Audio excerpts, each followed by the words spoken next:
সুপ্রিয় শিক্ষার্থীবৃন্দ, কেমন আছো তোমরা? আশা করি তোমরা সবাই ভালো আছো।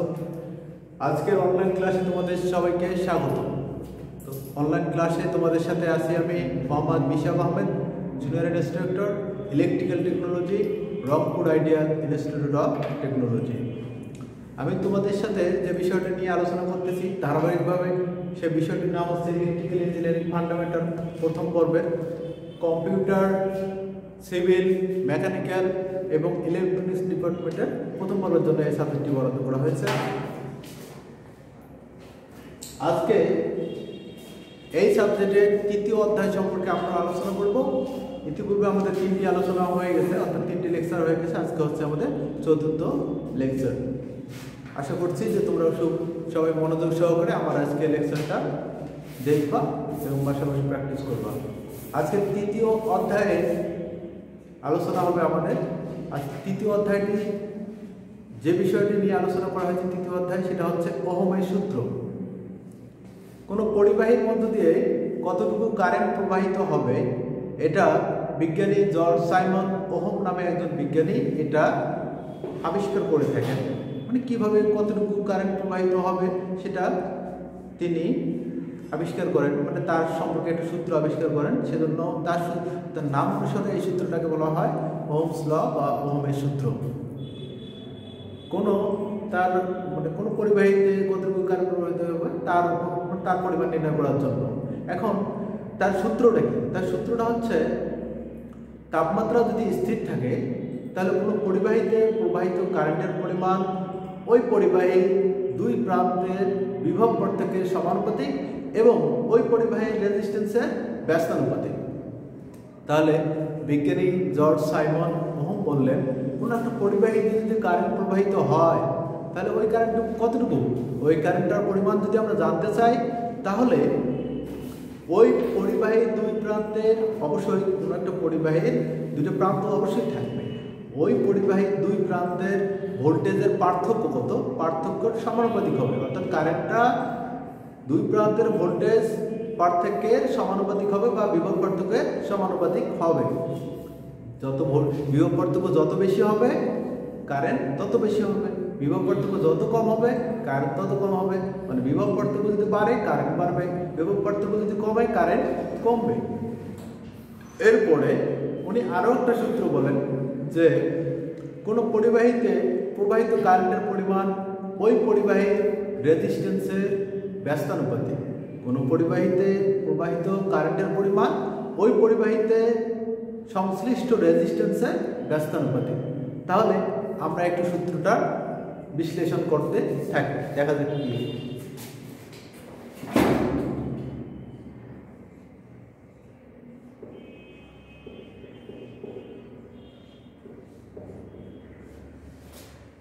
প্রথম সূত্র হচ্ছে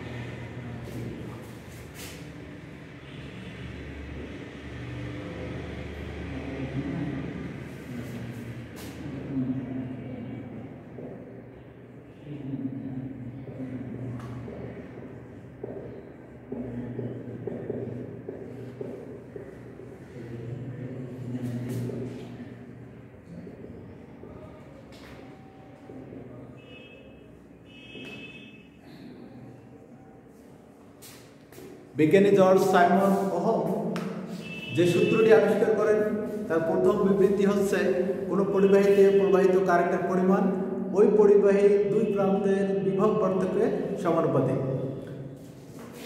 তার আগে এটাকে যদি আমি একটু গাণিতিকভাবে প্রকাশ করতে চাই, এটা গাণিতিকভাবে প্রকাশ করার আগে আমরা একটু পূর্বের আলোচনার দিকে ফিরে যাই। আমরা জানি যে কোনো পরিবাহী যদি থাকে তাহলে পরিবাহীর অবশ্যই রেজিস্ট্যান্স থাকে। পরিবাহী যদি থাকে তাহলে তার রেজিস্ট্যান্স থাকে। যেহেতু এখানে সূত্রতে বলা হয়েছে কোনো পরিবাহীতে প্রবাহিত কারেন্টের পরিমাণ ওই পরিবাহীর দুই প্রান্তের বিভব পার্থক্যের সমানুপাতিক, তাহলে যদি একটা পরিবাহী আঁকি, মনে করলাম এটা একটা পরিবাহী, মনে করলাম কি এটা একটা পরিবাহী। এই পরিবাহীর দুটি প্রান্ত, এটা একটা প্রান্ত, এটা একটা প্রান্ত, এই মাঝখানে কি আছে? রেজিস্ট্যান্স। পরিবাহীটিতে কি আছে? রেজিস্ট্যান্স। প্রত্যেকটা পরিবাহীতে রেজিস্ট্যান্স থাকবে। এখন রেজিস্ট্যান্সের মান যদিও শূন্য হতে পারে, কিন্তু আমরা ধরে নিব রেজিস্ট্যান্স থাকবে। তাহলে এটা হচ্ছে কি আর এটা একটা প্রান্ত ধরলাম, এই প্রান্তের নাম ধরলাম, এই প্রান্তটি হচ্ছে এ প্রান্ত, এই প্রান্তটি হচ্ছে বি প্রান্ত। তাহলে এই প্রান্তের একটা ভোল্টেজ থাকতে হবে, এই প্রান্তের একটা ভোল্টেজ থাকতে হবে, তবেই তো ভোল্টেজের পার্থক্য পাবো, অর্থাৎ বিভব পার্থক্য পাবো। বিভব পার্থক্য ভোল্টেজ পার্থক্য একই। তাহলে এটা এই বিন্দুর ভোল্টেজটাকে ধরলাম VA, এই বিন্দুর ভোল্টেজটাকে ধরলাম VB, এই বিন্দুর ভোল্টেজটাকে ধরলাম VA ভোল্টেজ, বি বিন্দুর ভোল্টেজটাকে বললাম VB ভোল্টেজ। এখন যদি ভোল্টেজের পার্থক্য শূন্য হয়, ভোল্টেজের পার্থক্য মানে কি? একটা থেকে আরেকটা যদি বাদ দেই তাহলে আমাদের পার্থক্য বের হবে।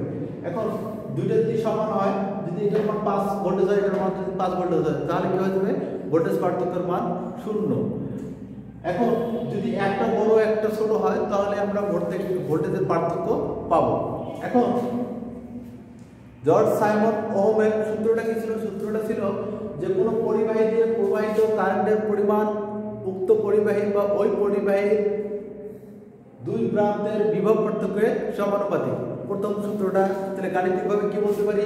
এখানে যেটা কারেন্ট যাবে সেটাকে, কারেন্টকে জানি আমরা আই দ্বারা প্রকাশ করা হয়, যেটা কি কারেন্টটা হচ্ছে আই। এখন কারেন্টটা কোন দিকে যাবে? একটা বিষয় মনে রাখতে হবে সব সময়, যে ভোল্টেজ, যে প্রান্তের ভোল্টেজের মান বেশি, অবশ্যই দুইটা প্রান্তের মধ্যে একটা ভোল্টেজ বেশি থাকবে, একটা ভোল্টেজ কম থাকবে। যার ভোল্টেজ বেশি থাকবে, অর্থাৎ যে প্রান্তের ভোল্টেজটা বেশি থাকবে, সেই প্রান্তের ভোল্টেজের যে দিক থাকবে, ডিরেকশন থাকবে, সেই ডিরেকশনে হবে কারেন্টের ডিরেকশন। অর্থাৎ এই ভোল্টেজ যেদিকে যেতে চাবে, কারেন্টটাও সেদিকে যাবে। তাহলে ধরলাম VA ভোল্টেজ আছে 200 ভোল্টেজ, আর VB ভোল্টেজ হচ্ছে মনে করলাম 150 ভোল্টেজ, যে কোনো মনে করতে পারি। তাহলে কোনটা ভোল্টেজ বেশি? অবশ্যই VA ভোল্টেজটা বেশি, আর এই ভোল্টেজটা কি 150। এদিকটা হচ্ছে শূন্য অবস্থান, এদিকটা শূন্য, শূন্যর দিকে কোনোদিন কারেন্ট যাবে না, শূন্যর দিকে কোনোদিন ভোল্টেজের চাপও থাকবে না। তাহলে ভোল্টেজের চাপ থাকবে কোথায়? পরিবাহীর মধ্যবর্তী ইলেকট্রনের উপর ভোল্টেজের চাপ থাকবে। ঠিক আছে? তাহলে পরিবাহীটা কোন দিকে? এই যে পরিবাহীটা এইখান থেকে পর্যন্ত, তাহলে এইখান এই বিন্দুর ভোল্টেজটা কোন দিকে যাবে? এটা এদিক তো শূন্য, এদিকে কখনো যাবে না, তাহলে চাপ দেবে কোন দিকে? এদিকে। তাহলে এই বিন্দুর ভোল্টেজটা কোন দিকে চাপ দেবে? এদিকে।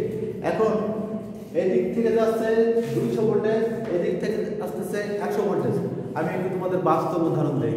মনে করো যে আমি এবং আমার ছোট ভাই ধাক্কাধাক্কি করতেছি, আমি ওকে এরকম করে হাত দিয়ে চাপা দিচ্ছি, মানে আমি যেতে চাচ্ছি ওকে গিয়ে ওর অপর দিকে, মানে ওর বিপরীত দিকে, ও আবার আমাকে হাত দিয়ে এমন করে চাপা দিচ্ছে, মানে এমন করে ঠেলে দিচ্ছে যেন ও আমাকে, মানে আমার উপর জয়লাভ করে যেন সে আমার বিপরীত দিকে যেতে পারে, মানে আমি যেদিকে ঠেলে দিচ্ছি তার বিপরীত দিকে যেন যেতে পারে। তেমনি এখানে সিস্টেমটি, এই ভোল্টেজটা এদিকে যেতে চাচ্ছে, এই ভোল্টেজটা এদিকে যেতে চাচ্ছে। বাস্তব উদাহরণের সাথে আরেকটু মিলে নেই। আমি এবং আমার ভাই দুজনে কি করছি? একে অপরকে কি দিচ্ছি? ধাক্কা দিচ্ছি। ধাক্কা দিয়ে চাচ্ছি কি আমি যেন তার উপর দিয়ে চলে যেতে পারি, মানে তাকে পরাজিত করে আমি যেদিকে যেতে চাচ্ছি সেদিকে যেন যেতে পারি। এখন জয়ী হবে কে? কোন দিকটা দিক হবে, মানে কোন দিক, মানে এই ঝগড়ার বা এই সংঘর্ষের ফলাফল কি হবে? যে কেউ তো একদিকে যাবে অবশ্যই, যার শক্তি বেশি থাকবে সেই তো জয়ী হবে। মনে করো আমার ছোট ভাইয়ের থেকে আমার শক্তি বেশি, তাহলে আমার ছোট ভাই এবং আমার মধ্যে কি হলো? এরকম হস্ত সংঘর্ষ হলো। হওয়ার পর আমরা কি করলাম? আমি জিতে গেলাম। জিতে যাওয়ার পর আমার তো একটু শক্তি ক্ষয় হয়েছে, হয়নি কি? যতটুকু ওর শক্তি ছিল ওটাকে ক্ষয় করার পর আমাকে যেতে হলো, তাই নয় কি? তাহলে যতটুকু, মানে আমার শক্তি থেকে যতটুকু শক্তি ক্ষয় হওয়ার পর যতটুকু থাকলো ওটুকু হচ্ছে কার্যকরী শক্তি। কার্যকরী শক্তি তাহলে কতটুকু, মানে আমার ক্ষয় হলো কতটুকু? আমার যতটুকু শক্তি আছে এবং ওর যতটুকু শক্তি আছে, ওর শক্তিটাকে আমার শক্তি থেকে বাদ দিলে, মানে ওর যতটুকু শক্তি ততটুকুই আমার ক্ষয় হতে হবে, অতটুকু লস হতে হবে। তাহলে আমার শক্তি থেকে, মানে আমার শক্তি যেহেতু বেশি, আমার শক্তি থেকে কম শক্তিটা বাদ দিলে কার্যকরী শক্তিটা মানে আর কতটুকু শক্তি থাকবে সেটা আমরা পাবো। যাই হোক, এখন এখানে খরচ হবে কতটুকু? খরচটা বের করতে গেলে কি করতে হবে? বড় থেকে ছোটটা বাদ দিতে হবে। আমার শক্তি থেকে ওর শক্তিটা বাদ দিলে আমরা খরচটা পাবো। বাকি কতটুকু থাকবে তাহলে কি করতে হবে? আমার থেকে ওরটা বাদ দিলে কতটুকু থাকবে সেটাও পাবো। ঠিক আছে, আমার শক্তি খরচ হলো কতটুকু, খরচ কতটুকু হবে? ওর যতটুকু শক্তি ততটুকু আমার খরচ হবে, কারণ ওকে পরাজিত করতে হবে। ওকে পরাজিত করতে হলে তোর শক্তিটাকে নষ্ট করতে হবে। তো নষ্ট করতে হলে কি আমার শক্তিটা নষ্ট হবে না? কতটুকু নষ্ট হবে? যতটুকু ওর শক্তি ততটুকু নষ্ট হবে। নষ্ট করার পর যেটা থাকবে সেটা হচ্ছে বাকি অবশিষ্ট শক্তি। যাই হোক, এখানে দেখতেছি এই 200 ভোল্টেজ যাচ্ছে দিকে, এ যাবে এদিকে যাবে না কেন? এদিকে যেহেতু পথ নেই। এই ভোল্টেজের 150 ভোল্টেজ এ আসতেছে এদিকে যাবে না কেন? ওদিকে পথ নেই, তাহলে যাচ্ছে এদিকে। তাহলে এর এইদিকে আসতেছে, এদিকে আসতেছে। এটা হচ্ছে 150 ভোল্টেজ, এটা হচ্ছে 200 ভোল্টেজ। আচ্ছা বলো দেখি, ওই যে আমি যেমন আমার ছোট ভাইয়ের সাথে ধাক্কার বিষয়টি তোমাদের বোঝালাম, তাহলে এরাও তো পরস্পর ধাক্কা দেখি করবে। এরা কি ভোল্টেজের চাপ, মানে এরাও চাপ। আমি যেমন চাপ বোঝালাম তেমন এটাও ভোল্টেজ, একটা ভোল্টেজ অন্যটাকে দিবে, চাপ দিবে। এখন এখানে জয়ী হবে কে? অবশ্যই 200 ভোল্টেজ। তাহলে কি করতে হবে? এখন যদি এখানে কার্যকরী ভোল্টেজ মানে এখানে কতটুকু খরচ হলো সেটা বের করতে চাই, তাহলে খরচটা ইজিলি খরচ কতটুকু হলে এটা বের করতে পারবো কিভাবে? এই 150 খরচ হবে কেন? এখানে কতটুকু ভোল্টেজ থাকবে, এখানে কতটুকু ভোল্টেজ থাকবে সেটা আমরা এখানে কতটুকু ভোল্টেজ থাকে সহজে বের করতে পারবো। যাই হোক, আমরা সহজভাবে নেই যে ওহমের সূত্র, প্রথম সূত্রটি কি হচ্ছে?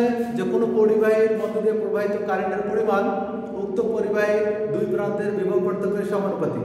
তাহলে এখানে বিভব পার্থক্যটা কি হচ্ছে? বিভব পার্থক্য যদি আমরা বলি ভি, বিভব পার্থক্য কি বলবো? ভি। তাহলে এটা কিভাবে পাবো? ভি এ বিন্দুর ভোল্টেজ থেকে বি বিন্দুর ভোল্টেজ যদি বাদ দেই, অর্থাৎ বড় ভোল্টেজ থেকে যদি আমরা ছোট ভোল্টেজকে বাদ দেই তাহলে পার্থক্য পাবো। ঠিক আছে, তাহলে বড় ভোল্টেজের মান কত? 200 মাইনাস কত? 150, তাহলে হলো কত? 50। এটা হচ্ছে আমাদের বিভব পার্থক্য। এটার মধ্যে পার্থক্য কতটুকু? খরচ নয়, খরচ তো অবশ্যই এখানে কত খরচ হবে দেখো, এখানে পার্থক্য আমরা পাইলাম কত? পাইলাম হচ্ছে 50। যাই হোক, এটা বড় কথা না। এখানে আমার বিভব পার্থক্য পাইলাম, ঠিক আছে। এখন যদি কারেন্ট বের করি, কারেন্টে কি অনুসারে হবে? কারেন্ট আছে বিভব পার্থক্যের সমানুপাতিক, I সমান V। এখানে কি বলছিল? কোনো প্রবাহিত কারেন্টের পরিমাণ কি? কোনো পরিবাহীর মধ্যে দিয়ে প্রবাহিত কারেন্টের পরিমাণ কি? I সমানুপাতিক V। অর্থাৎ এখানে আমরা লিখতে পারি, এটা আমি একটু উদাহরণ দিয়ে বোঝানোর জন্য বললাম। এগুলো আমাদের প্রমাণের ক্ষেত্রে লাগবে না, এগুলো একটাও প্রমাণের ক্ষেত্রে লাগবে না। আমি যদি এটা হালকাভাবে বুঝাই,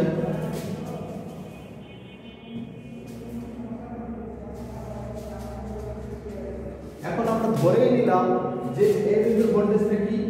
এ বিন্দুর ভোল্টেজটা বেশি, বি বিন্দুর ভোল্টেজটা কম। যদি এ বিন্দুর ভোল্টেজটা বেশি হয়, বি বিন্দুর ভোল্টেজটা কম হয়, তাহলে আমরা যদি ভোল্টেজ ডিফারেন্স জানতে চাই তাহলে ভি এ থেকে ভি বি বাদ দিতে হবে। তাহলে কি পাবো? ভোল্টেজ পার্থক্য বা ভি পাবো। এখন সূত্রটা কি ছিল? কোন পরিবাহীর মধ্য দিয়ে প্রবাহিত কারেন্টের পরিমাণ উক্ত পরিবাহীর বিভব পার্থক্যের সমানুপাতিক। অর্থাৎ I সমানুপাতিক কি হবে? I সমানুপাতিক VA মাইনাস VB, বা V এবং VB থেকে আমরা কি লিখছি? V। তাহলে এটা এই অবস্থায় থাক, এটা 1 নম্বর সমীকরণ। এটা 1 নম্বর সমীকরণ। এরপর ওহমের সূত্রের দ্বিতীয় অংশটুকু কি? ওহমের সূত্রের দ্বিতীয় অংশ, জর্জ সাইমন ওহম আরো একটি সূত্র আবিষ্কার করেন। দুটো মিলে আসলে ওহমের সূত্র। দ্বিতীয় সূত্রটা হচ্ছে কোন পরিবাহী দিয়ে প্রবাহিত কারেন্টের পরিমাণ ওই পরিবাহীর সংশ্লিষ্ট রেজিস্ট্যান্সের ব্যস্তানুপাতিক। কোন পরিবাহী দিয়ে প্রবাহিত কারেন্টের পরিমাণ ওই পরিবাহীর সংশ্লিষ্ট রেজিস্ট্যান্সের ব্যস্তানুপাতিক। অর্থাৎ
তাহলে আমি কি লিখলাম, কোনো পরিবাহীর মধ্য দিয়ে প্রবাহিত কারেন্টের পরিমাণ উক্ত পরিবাহীতে সংশ্লিষ্ট রেজিস্ট্যান্সের ব্যস্তানুপাতিক।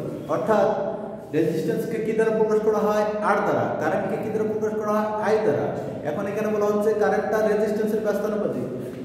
কারেন্টটা কি, কারেন্ট সমানুপাতিক রেজিস্ট্যান্সের ব্যস্তানুপাতিক। যদি বলতো রেজিস্ট্যান্সের সমানুপাতিক তাহলে শুধু আর লিখতাম, কিন্তু যেহেতু বলছে রেজিস্ট্যান্সের ব্যস্তানুপাতিক তাহলে 1/r লিখব। তাহলে এই যে 1/r, এটাই মানে আসলে ব্যস্ত রেজিস্ট্যান্সের ব্যস্ত। তাহলে I সমানুপাতিক 1/r, অর্থাৎ কারেন্টটা হচ্ছে কি রেজিস্ট্যান্সের ব্যস্তানুপাতিক। তাহলে এটা হচ্ছে দ্বিতীয় সমীকরণ। তবে এখন এটার সম্পর্কে একটু হালকা ধারণা দেই। I সমানুপাতিক প্রথমত লেখা হয়েছে V, অর্থাৎ ভোল্টেজ পার্থক্য যদি বাড়ে বা বিভব পার্থক্য যদি বাড়ে তাহলে কারেন্ট বৃদ্ধি পাবে, যত বাড়বে কারেন্ট তত বৃদ্ধি পাবে, এবং কারেন্ট ততই কমবে যত ভোল্টেজ পার্থক্য কমবে। ভোল্টেজ পার্থক্য কমলে কারেন্ট কমবে, ভোল্টেজ পার্থক্য বাড়লে কারেন্ট বাড়বে। এরপর দ্বিতীয় সূত্র হচ্ছে কি, কোন পরিবাহীর রেজিস্ট্যান্স এর ব্যস্তানুপাতিক, কারেন্ট আছে রেজিস্ট্যান্সের ব্যস্তানুপাতিক। অর্থাৎ কোন পরিবাহীর রেজিস্ট্যান্স যদি কম হয়, অর্থাৎ বাধা যদি কম হয়, তাহলে কারেন্টটা সহজে প্রবাহিত হতে পারবে। তাহলে কি হবে, রেজিস্ট্যান্স কম হলে কারেন্ট বেশি হবে, রেজিস্ট্যান্স বেশি হলে কারেন্ট কম হবে।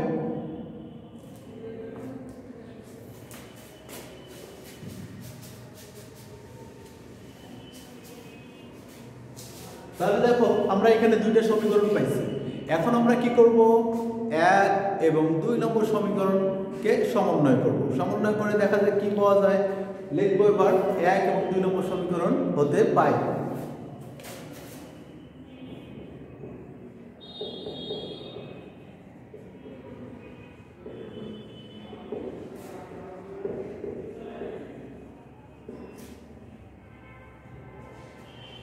আমরা দেখব 1 এবং 2 নম্বর সমীকরণের মধ্যে কমন অংশটুকু কতটুকু। 1 এবং 2 নম্বর সমীকরণের মধ্যে কমন অংশটুকু কতটুকু। কমন দেখতেছি এখানে I সমানুপাতিক, এখানেও I সমানুপাতিক। তাহলে I সমানুপাতিকটা লিখি, I সমানুপাতিক লিখলাম। এর ডান দিকে কি আছে, এর ডান দিকে আছে V, এর ডান দিকে কি আছে 1/r। যেটুকু কমন নেওয়া যায় সেটুকু কমন নিলাম, নেওয়ার পর অপর পক্ষটা কি করে দিতে হয়, গুণ করে দিতে হয়। তাহলে I সমানুপাতিক আছে, উভয়ের মধ্যে কমন, I সমানুপাতিক লিখলাম। I সমানুপাতিক, I সমানুপাতিক, তাই কমনটা লিখলাম I সমানুপাতিক। এখন কি করতে হবে, এর ডান পক্ষতে কি আছে V, এর ডান পক্ষতে কি আছে 1/r। তাহলে এই দুটো কি করে দিলাম, গুণ। তাহলে আমরা সমন্বয় করে এটা পাইলাম। এখন এটাকে আমরা গুণ করে দেখি কি হয়।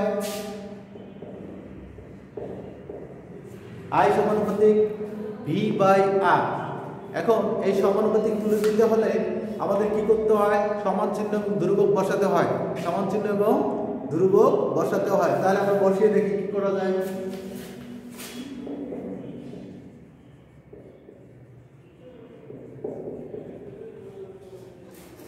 তাহলে আমি কি লিখলাম, I সমান সমান ধ্রুবক ইনটু V/r। এখন একটা বিষয়, প্রমাণের সাপেক্ষে যদি আমরা ধ্রুবকের মান যে কোনো কনস্ট্যান্ট সংখ্যা হতে পারে, আমরা ধরলাম এটার মান 1, এটার মান কত, ধ্রুবকের মান 1 যদি ধরি তাহলে কি হয় দেখো। তাহলে যদি 1 হয় তাহলে V/r, এখানে I, তাহলে গুণ করলে কি হবে, গুণ করলে হচ্ছে V/r। তাহলে কারেন্ট সমান সমান কি হচ্ছে V/r, যেখানে কোনটাতে কি বোঝায় আমি আবার বলে দিচ্ছি।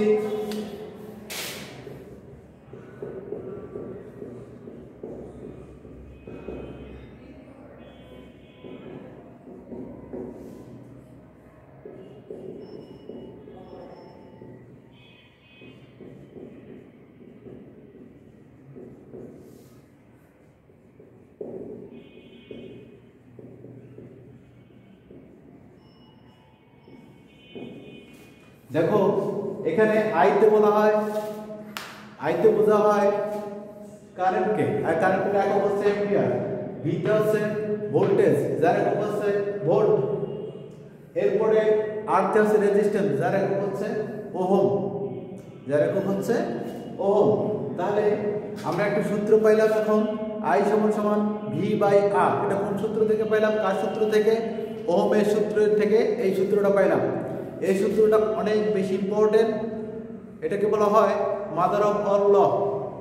সমস্ত সূত্রের মাদার বা মাতা বলা হয় এই ওহমের সূত্রকে। তাই এটি জানা সবার জন্য জরুরি। আর এটা পরীক্ষা আসার মতো একটা প্রশ্ন, এটা প্রমাণ আসতে পারে। তো তোমরা এটা ভালো করে প্র্যাকটিস করবা, না বুঝলে কমেন্ট বক্সে কমেন্ট করবা।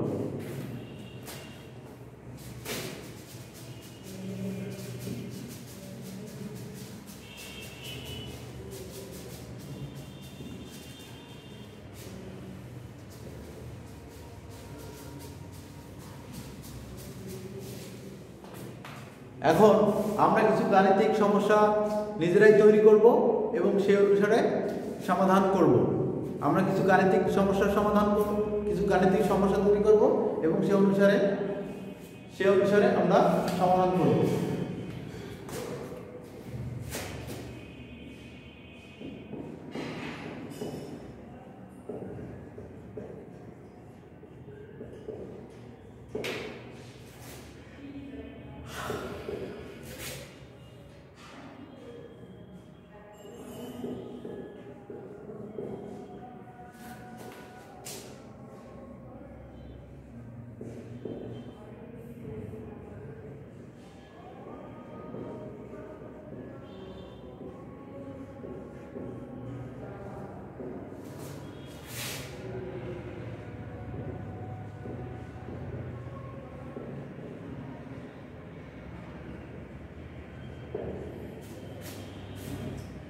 এখানে বলা হলো কোনো পরিবাহীতে কোনো একটা কেটলিতে 110 ভোল্টেজ সরবরাহ দেওয়ার ফলে ওখানে 2 অ্যাম্পিয়ার কারেন্ট পাওয়া যায় বা 2 অ্যাম্পিয়ার কারেন্ট নেয়। তাহলে ওইটাতে রেজিস্ট্যান্স কত? তাহলে আমরা দেখি এখানে কি কি দেওয়া আছে, সেই অনুসারে আমরা বলি। এখানে দেখি কি দেওয়া আছে।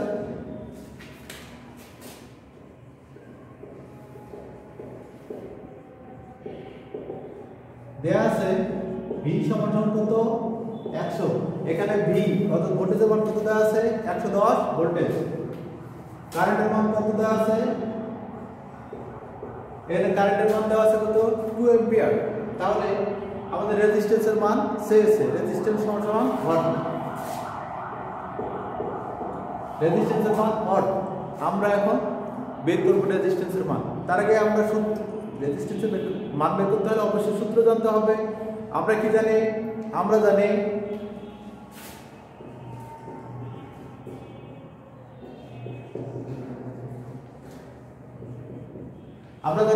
I সমান সমান V/R। আমরা জানি I সমান সমান V/R। এখানে আমরা কার মান বের করব? R এর মান বের করব। তার টাইম বের করব। বা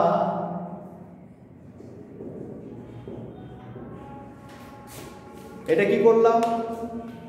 R এর মানকে পরস্পরকে বজ্রভাবে স্থানান্তর করা যায়। তাহলে কি করলাম? R কে এখানে দিলাম, I কে এখানে দিলাম, বাস। তাহলে এখন মান বসাবো, ভোল্টেজ এবং কারেন্টের মান বসাবো, তাহলে আমরা রেজিস্ট্যান্সের মান পাবো। ভোল্টেজের মান কত? 110। রেজিস্ট্যান্স কারেন্টের মান 2, তাহলে কত হবে? 55। তাহলে হচ্ছে 55 ওহম। তাহলে আমরা ওই ইলেকট্রিক ক্যাটালিটির রেজিস্ট্যান্স কত পাইলাম? ইলেকট্রিক ক্যাটালিটির রেজিস্ট্যান্স পাইলাম কত? 55 ওহম। আশা করি যে তোমরা খুব ভালো করে বুঝছো। এখন এই প্রশ্নটাতে আমি আর একটু লেজ জুড়ে দেব, দেখো বোঝো কিনা।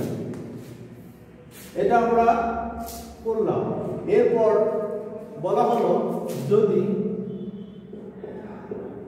এটা প্রশ্ন দ্বিতীয়, যদি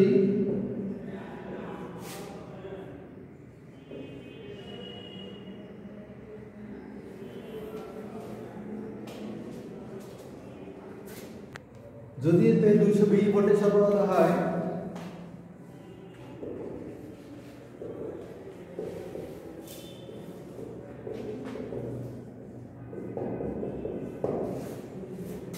আমি প্রশ্নটার সাথে আরেকটা লেজ জুড়ে দিলাম।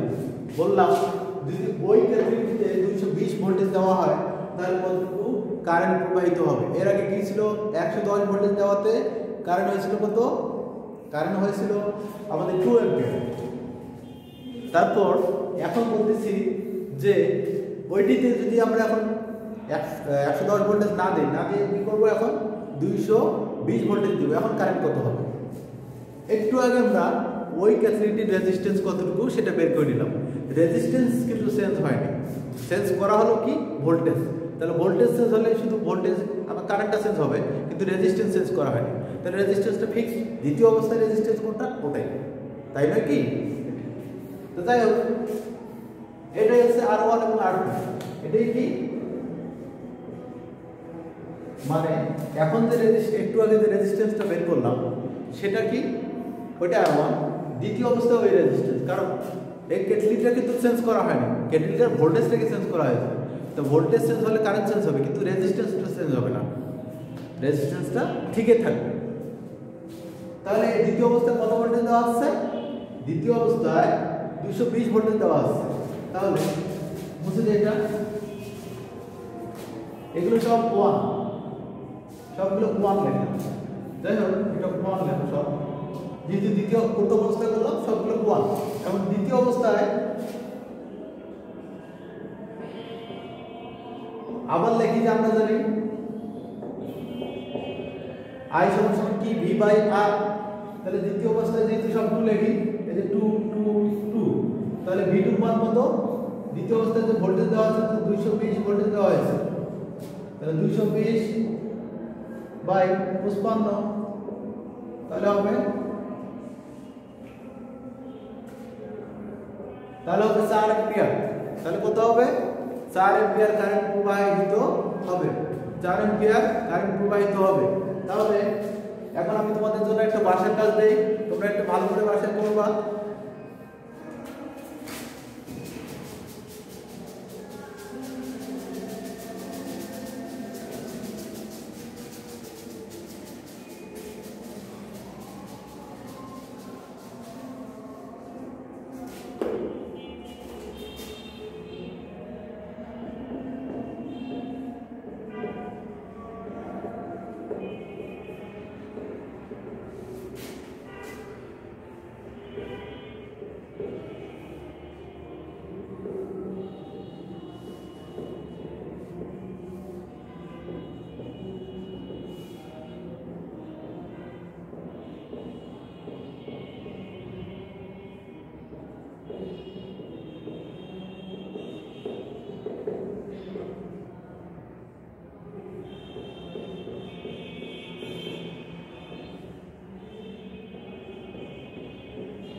এবার তোমাদের জন্য একটা বাসার কাজ দিলাম। বাসার কাজটা কি? যদি কোনো হিটারে 50 কেভি 50 কিলো ভোল্টেজ দেওয়া হয়, যদি কোনো হিটারে 50 কিলো ভোল্টেজ দেওয়া হয় এবং উহার রেজিস্ট্যান্স যদি 20 মেগা ওহম হয়, তাহলে উহাতে কতটুকু কারেন্ট প্রবাহিত হবে? তাহলে উহাতে কতটুকু কারেন্ট প্রবাহিত হবে? এটা প্রথম প্রশ্ন। দ্বিতীয় প্রশ্ন হচ্ছে উহাতে কত মিলি অ্যাম্পিয়ার কারেন্ট প্রবাহিত হবে? অর্থাৎ যে কারেন্টটা বের হবে তাকে মিলিতে প্রকাশ করবা শুধু, তাহলেই অ্যানসার হয়ে যাবে। আশা করা যায় আজকে আমি তোমাদের যা পড়ালাম এটা তোমরা সুন্দরভাবে বুঝতে পেরেছো। আর না বুঝলে তোমরা আমার সাথে যোগাযোগ করবা এবং কমেন্ট বক্সে কমেন্ট করতে পারো। আজকের মতো এই পর্যন্তই। তোমাদের সুস্বাস্থ্য কামনা করে এখানেই শেষ করছি। আল্লাহ হাফেজ।